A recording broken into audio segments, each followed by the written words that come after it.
नमस्कार, मैं हूं आपका दोस्त आलोक कुमार। अभिवादन स्वीकार कीजिए मेरा। बिहार और बिहारियों की पहचान पलायन के लिए।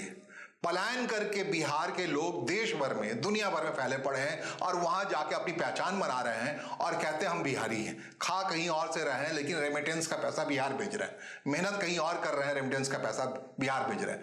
अब इसी पलायन वाले व्यक्तियों में शामिल हो गए हैं बिहार के मुख्यमंत्री नीतीश कुमार।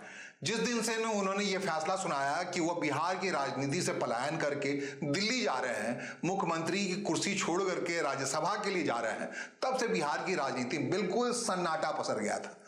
हो भी क्यों नहीं, 20 साल से राजनीति के नब्ज को, बिहार की राजनीति के नब्ज को थामे पड़े थे, पल्स को निर्धारित कर रहे थे। कैसे धड़कन होगी बिहार की राजनीति की, अगर कोई एक शख्स तय कर रहा था वो नीतीश कुमार थे। और अब वो शख्स कह रहा है मैं पलायन करके दिल्ली जा रहा हूं, बिहारियों के स्वभाव के अनुरूप ऐसा करने जा रहा हूं कि दिल्ली जाके अपने मयार कायम करूंगा। 75 साल हो चुके हैं, 76 साल में उन्होंने ऐसा तय किया है कि बिहार की राजनीति में वापस नहीं आएंगे। तो इस बात को लेकर सन्नाटा होना लाजमी था, हंगामा होना लाजमी था, रोदन होना लाजमी था। जनता दल यूनाइटेड के बड़े से बड़े शख्सों का आंखों में आंसू था, हर कोई मनाने पहुंचा नीतीश कुमार को। और इस सन्नाटे के बीच में अब एक बड़ी बात हुई है, नए दौर की नई कहानी की शुरुआत हुई है। नीतीश कुमार के बेटे निशांत कुमार को राजी कर लिया गया है जनता दल यूनाइटेड में शामिल करने के लिए। उनको राजी कर लिया गया है कि बिहार के अगली पीढ़ी की राजनीति का प्रतिनिधित्व वही करेंगे। मोटे तौर पे इस बात पे रजामंदी हुई है, नीतीश कुमार के हवाले से ये बातें कही गई है नाराज लोगों को कि निशांत कुमार को वो डिप्टी चीफ मिनिस्टर बनाना चाहते हैं नई सरकार में। नई सरकार की घोषणा कहते हैं 10 अप्रैल तक हो सकती है। 10 अप्रैल को नीतीश कुमार को राज्यसभा में जाना है, राज्यसभा के मेंबर के तौर पर शपथ लेंगे, उससे पहले तक का उनके पास समय है। इस बीच में भारतीय जनता पार्टी को तय करना है कि वो अपनी ओर से प्रधानमंत्री के तौर पर कौन सा नया नाम देती है, किसे मुख्यमंत्री बनाती है। और जो भी सरकार बनती है उसकी रूपरेखा तय हो गई है। कहा जा रहा है अलग अलग जो 5 पांडव हैं बिहार की राजनीति में, भारतीय जनता पार्टी, जनता दल यूनाइटेड, लोक जनशक्ति पार्टी रामविलास, हम जो हिंदुस्तान आवाम मोर्चा, मांझी जीतनराम मांझी जी की पार्टी है, और 5वां उपेंद्र कुशवाहा की पार्टी RLM, इन पांचों के कौन कौन से व्यक्ति नई सरकार में शामिल होंगे ये बात लगभग तय हो गई है। एक बात और तय हो गई, जैसा कि अभी नीतीश कुमार की सरकार 2 उप मुख्यमंत्रियों को रहते हुए चल रही थी, उसमें अब अगली सरकार जो भी मुख्यमंत्री शपथ लेगा वो एक मुख्यमंत्री का, उप मुख्यमंत्री का होगा। उनके साथ अकेले उप मुख्यमंत्री के तौर पर निशांत कुमार होंगे, ये बात तय हो गई। अब अगली सरकार में क्या उपेंद्र कुशवाहा के बेटे दीपक प्रकाश भी होंगे या नहीं होंगे, जिस बात को लेकर वो काफी अपने आप में हंगामा खड़ा हो गया था कि वो किसी सदन के मेंबर नहीं थे और उनको बना दिया गया था मंत्री। और जाहिर तौर पर उपेंद्र कुशवाहा को फिर से राज्यसभा भेजा जा रहा है, तो क्या दीपक प्रकाश को नए सदन में भेजने की बात हुई है और उनको ही मुख्यमंत्री बनाया जाएगा नई सरकार में? क्या ये मुमकिन होगा? लेकिन इस सन्नाटा के बीच से जो आहट हो रही है वो आहट इस बात को लेकर हो रही है, निशांत कुमार एक्टिव पॉलिटिक्स में आ रहे हैं और जनता दल यूनाइटेड जो 85 सदस्यों वाली दूसरी सबसे बड़ी पार्टी है विधानसभा के अंदर में, उसका नेतृत्वकर्ता के तौर पर, नए व्यक्ति के तौर पर, या यूं कहे कि सजग रहते हुए नीतीश कुमार ने अपने उत्तराधिकारी को तय कर दिया है। ये रेयर ऑफ द रेयरेस्ट होता है। उत्तराधिकारी आप खुद ताकतवर हैं, वो खुद कह रहे हैं कि हम बिहार की पॉलिटिक्स से अलग नहीं होंगे, हम बिहार के लोगों को मायूस होने की जरूरत नहीं है, वो नीति निर्धारक बने रहेंगे। जैसा कि मैंडेट मिला था 2025 से 2030, नीतीश नीतीश नीतीश, तो इस बात को धारण किए रहेंगे, बार बार आते रहेंगे बिहार। लेकिन अब किसके हवाले से अपना काम करेंगे? तो निशांत कुमार के हवाले से काम करेंगे। कहा गया है कि नीतीश कुमार के तरीके से ही निशांत कुमार अब बिहार के दौरे पर निकलने वाले हैं। नई सरकार में उप मुख्यमंत्री की शपथ लेने से पहले वो एक राउंड पूरे बिहार को, प्रशासनिक कार्य को समझने के लिए, तमाम चीजों को करने के लिए, पार्टी को समझने के लिए, या यूं कहें कि जनता दल यूनाइटेड का नेतृत्व संभालने के लिए, अपनी पात्रता को निर्धारित करने के लिए निशांत कुमार एक झटके में पूरे बिहार के दौरे पर निकलने वाले हैं।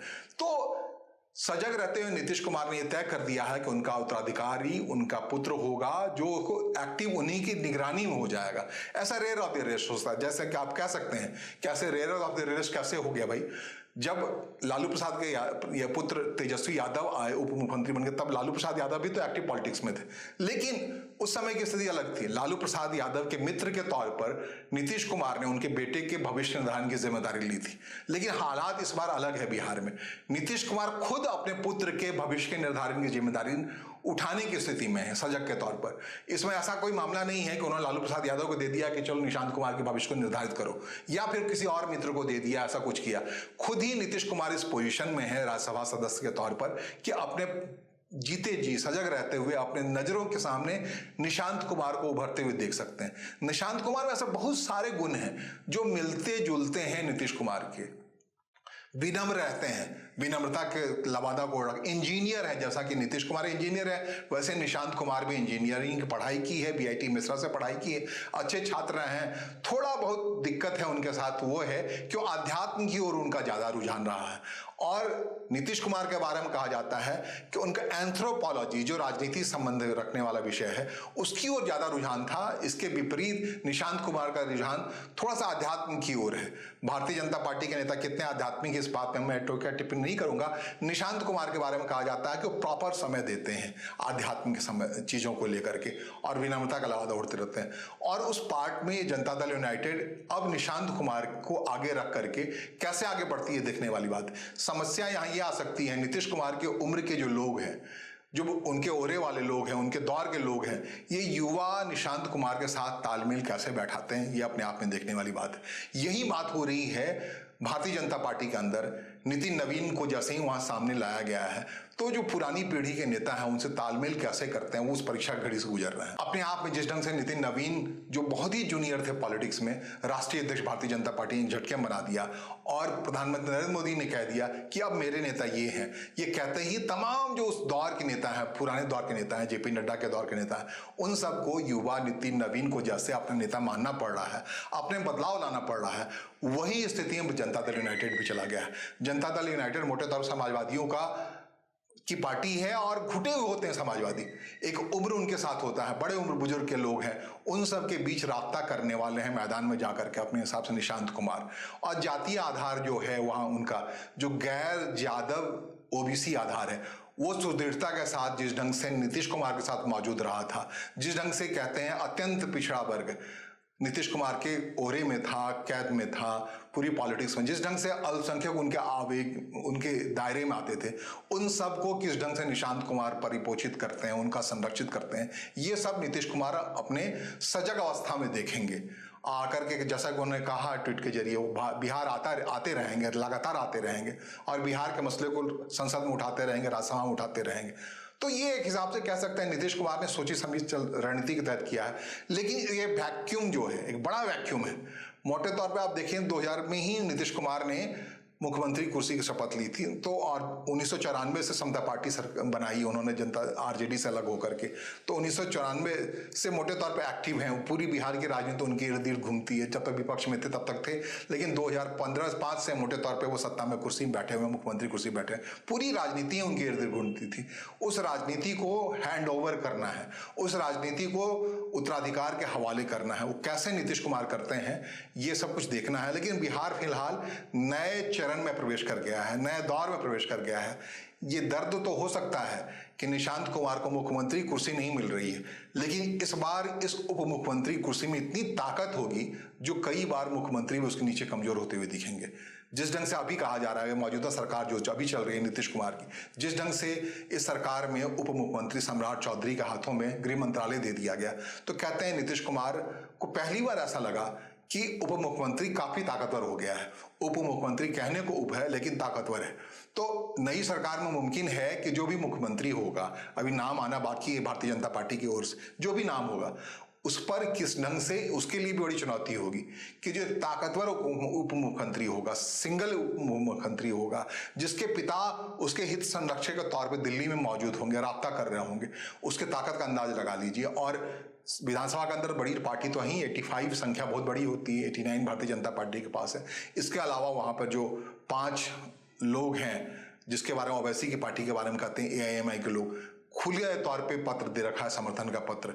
नीतीश कुमार की सरकार को और जेडीयू को, क्या वो जारी रहता है? तो उस लिहाज से देखेंगे, अगर 5 की संख्या जोड़ लें ओवैसी की पार्टी की, तो संख्या अपने आप से भारतीय जनता पार्टी से बड़ी हो जाती है, जनता दल यूनाइटेड की। और भी वेगावान वहां पे बहुत कोई हैं, जैसे आईवी गुप्ता की पार्टी अकेले जीते हुए हैं, वो जनता दल यूनाइटेड की तरफ ही आना पसंद करेंगे। इसके अलावा कांग्रेस के 6 विधायक के बारे में कहा जा रहा है कि वो कभी भी दल बदल करके जनता दल यूनाइटेड की ओर आ सकते हैं।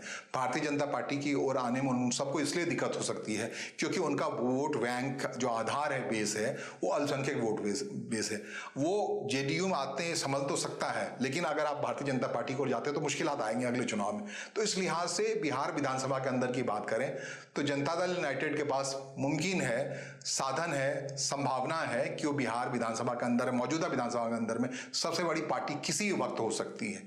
और उस सूरत में जाहिर तौर पर निशांत कुमार एक कद्दावर नेता के तौर पे उभर सकते हैं और इस संभावना को नीतीश कुमार अपने हिसाब से देख सकते हैं।